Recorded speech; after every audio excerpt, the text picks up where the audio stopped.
Kia EV hub విశాఖలో export centre కొరియాలో మంత్రి లోకేష్ కీలక భేటీలో ఏపీకి భారీగా పెట్టుబడులను ఆకర్షించడమే లక్ష్యంగా రాష్ట్ర ఐటీ విద్య ఎలక్ట్రానిక్స్ శాఖల మంత్రి నారా లోకేష్ దక్షిణ కొరియాలో పర్యటిస్తున్నారు. ఈ పర్యటనలో భాగంగా ఆయన సియోల్లో ప్రముఖ ఆటోమొబైల్ దిగ్గజం కియా మోటార్స్ తో పాటు దక్షిణ కొరియా ప్రభుత్వ ఉన్నతాధికారులతో కీలక సమావేశాలను నిర్వహించారు. ఏపీని పెట్టుబడులకు స్వర్గధామంగా మార్చేందుకు ఉన్న అవకాశాలను వివరిస్తూ పలు వ్యూహాత్మక ప్రతిపాదనలను వారి ముందు ఉంచారు. కియాతో ఉన్నత స్థాయి సమావేశం, భారీ విస్తరణకు ఆహ్వానం.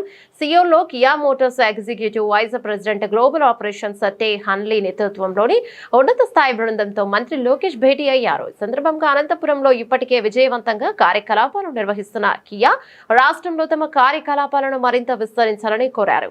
ముఖ్యంగా integrated electric vehicle EV hybrid వాహనాల తయారీ కేంద్రాన్ని ఏర్పాటు చేయాలని లోకేష్ ప్రతిపాదించారు.